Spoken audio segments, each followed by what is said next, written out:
That's cool. Yeah, looking for something for...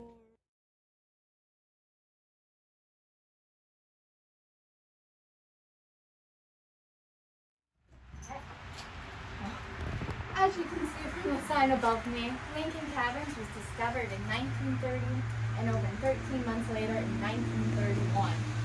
This door hasn't been here since the 30s. We put this in 1987. Up until that point, to enter the cave, you actually had to run across the highway and go in through our original entrance. Because of that, we're pretty happy that we have this door here now. But to put it in, we had to blast through 17 feet of rock. That's why these walls look the way they do. This isn't real rock. This is just a spray on concrete called gunite. Meaning if you really want to, if you can touch it, you can't hurt it. It's just concrete. Once we go through these doors though, that's where the no touching rule starts. And right away there is a step down into the cave, and it's a bit darker in here. As on in, through here, follow me.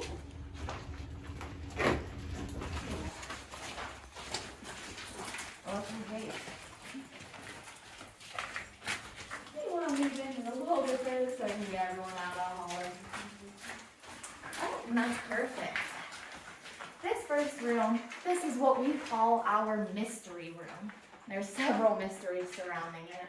First mystery is, we actually didn't know it existed for a full 7 years after the rest of the cave was discovered. This area behind me that now makes up our steps used to be completely packed in with cave clay. But the owner at the time figured since it's just clay, no rock, he might be able to dig the whole way from that room all the way up and through here. And that's what he did. Pretty cool. What's your step? Steep. And the railing's wet, just like the other one we went to. Bro, it gets steeper right here. Whoa, really steep.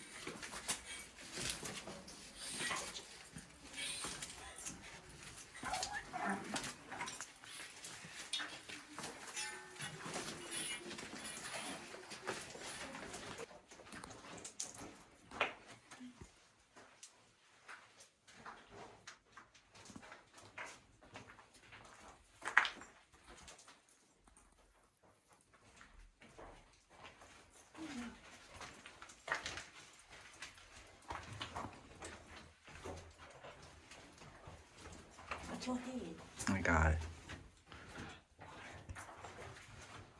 Whoa.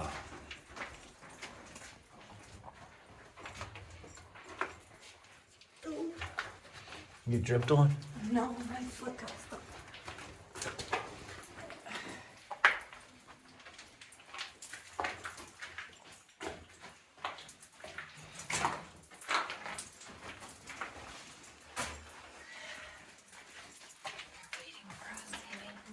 I'm coming.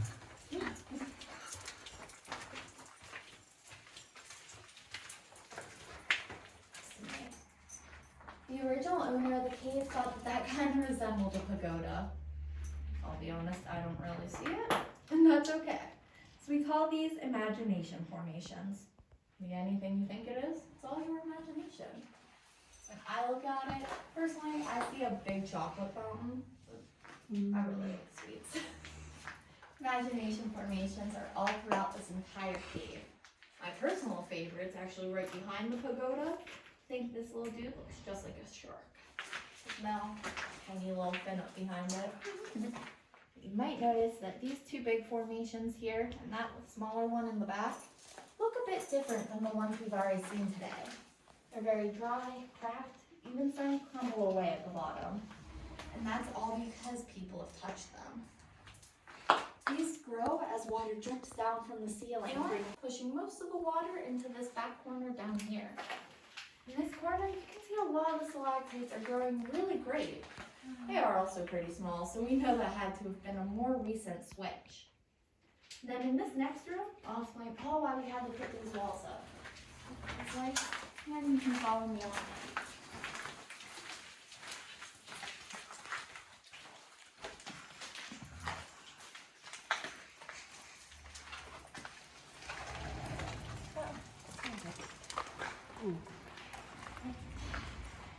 This room is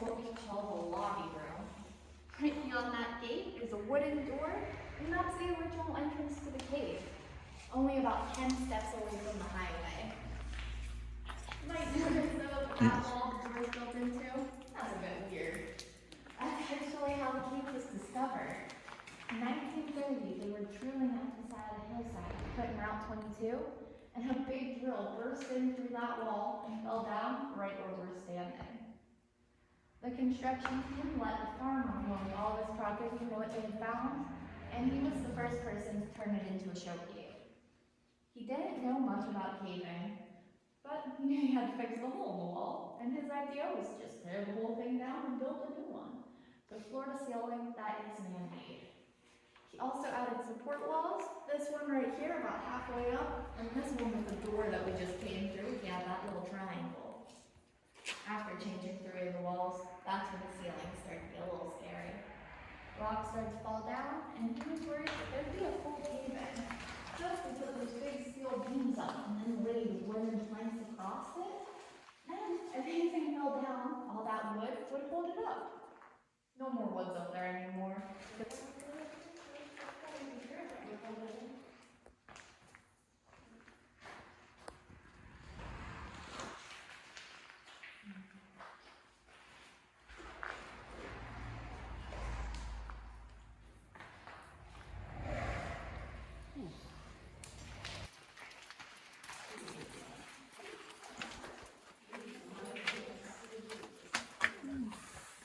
How far down does it go?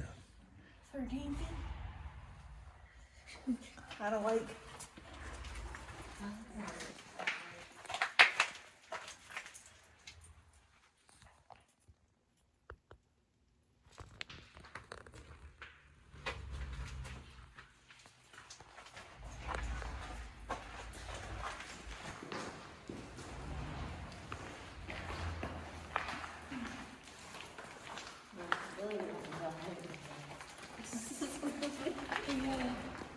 Different layers. Watch your head. Oh, it's darkness.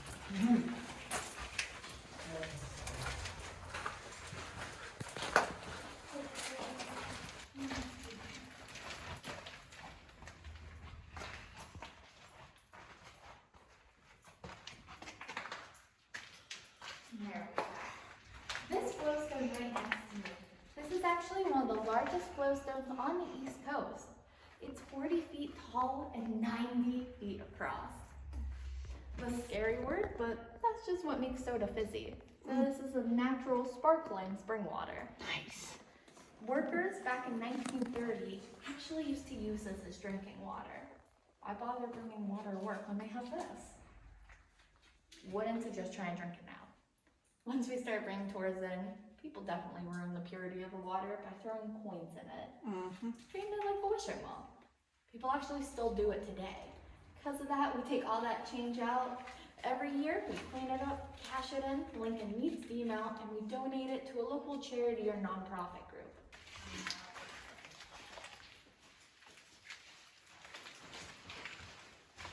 I'll get the lights on for you guys once I get everyone on in.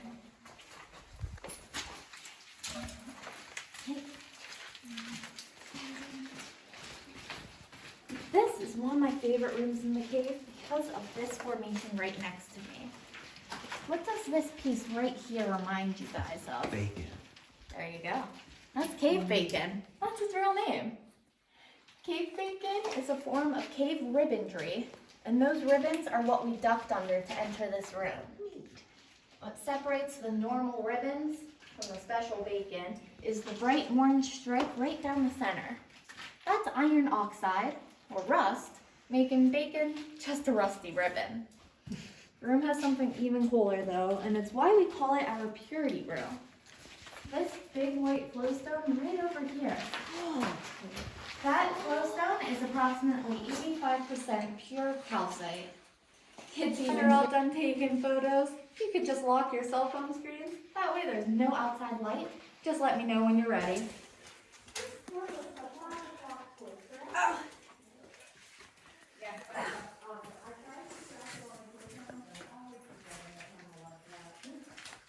Puddle. There's that puddle.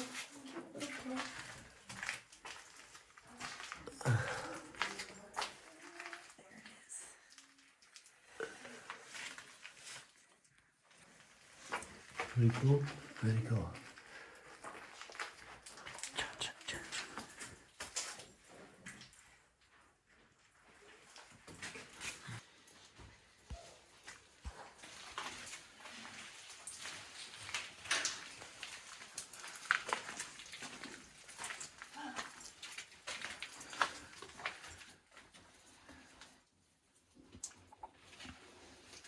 Ooh, bright.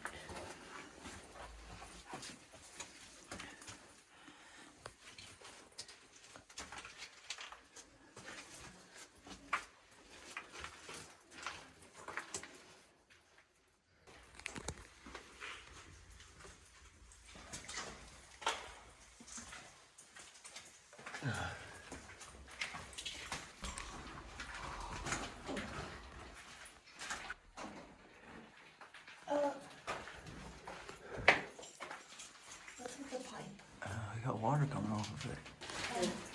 Now they're culprit. Oh my god.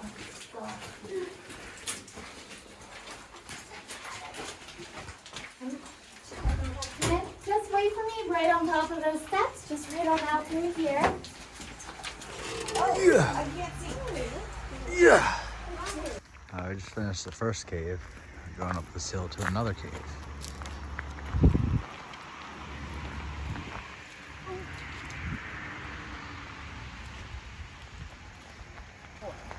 It was the son of the man that bought the cave from the farmer. So farmer Dunlavy Sr., Dunlavy Jr. found this cave, then gave the cave to his daughter Anne, who still owns the caves today. 3 generations. Junior was actively looking for this cave when he found a big circle on the ground that dipped down right in the middle. Little hole in the middle though. Spent the next 3 years of his life digging down through that hole before finally breaking into the very first removed cave. First thing I want to ask, whoever's last, if you could just pull that door shut behind you.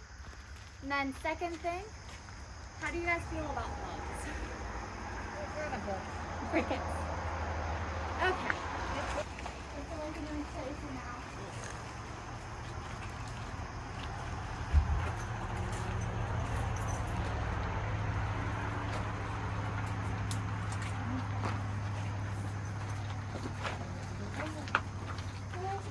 Always afraid I'm gonna grab them, so I check the lights first. Where I love some color, okay. They're not that big. You just don't touch them. You touch them, they all go popping.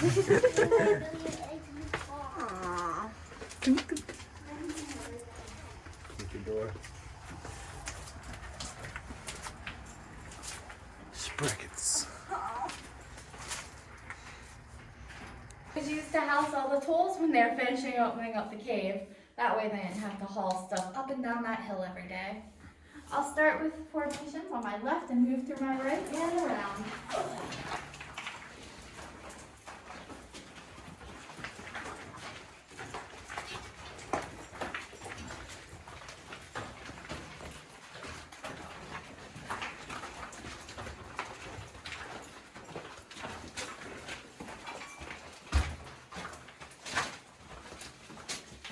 You remember back to the very first hallway we were in the gift shop, you may remember me mentioning Whisper 2.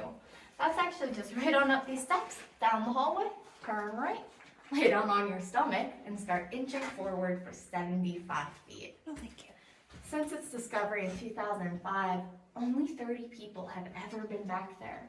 All for different geological and speleological research, our mapping team, and a few of my coworkers have been back as well. Sadly, I've yet to go back, but fingers crossed that one day I can add my name to that list. There are still many more formations to see. Just railing down through here.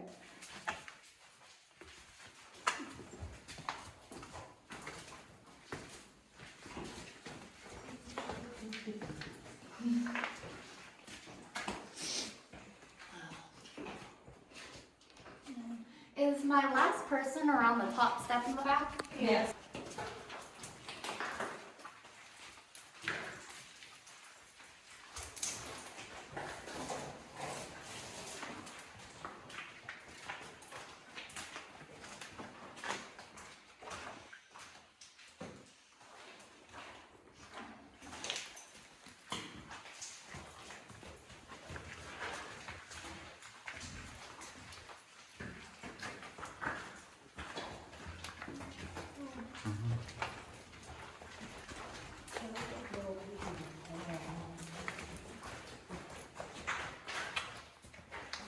entrance right over here, and that low hole that I just lit up, that still today connects up to the sinkhole. Thankfully, he only had to travel down about 20 feet. Huge difference from what they did in Lincoln. Ponds, they're lit up in red. This smaller one and then that bigger one. Oh wow.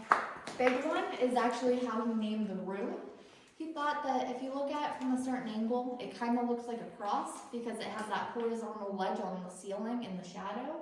The way they're set, kind of looks like a cross. So he called this room the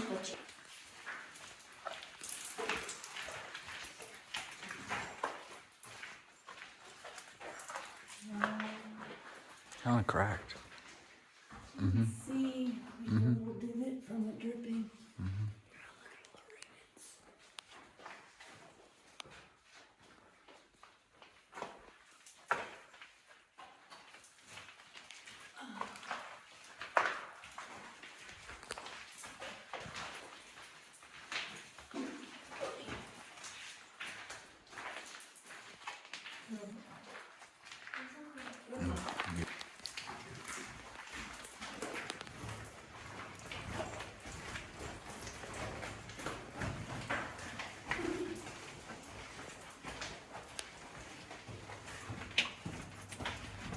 Oh my.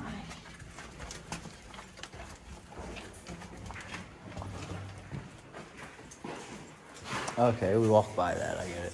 Yeah. And Becky's squeezing through. Pretty cool.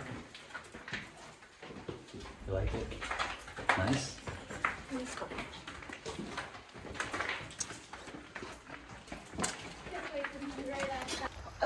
We're walking a nice little trail here to the sinkhole where they found the entrance to that one, the original entrance. How many trails here they have? There's a Warrior Ridge Trail, or is that? Oh, it goes that way.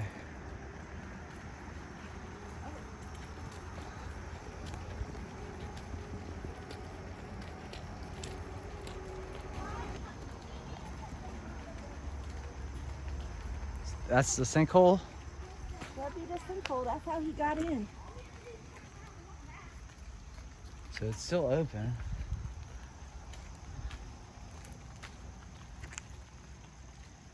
Very cool. All right, guys, we're about to go down the hill. And we just checked out the Lincoln, what is this, the Lincoln Caverns or Lincoln? Lincoln Caverns and the Whisper Caverns. So we checked out two. All right, bye. For one. Bye. Take it easy. There's the original entrance that we looked at from the inside. You can hear the cars driving by. Just want to get that.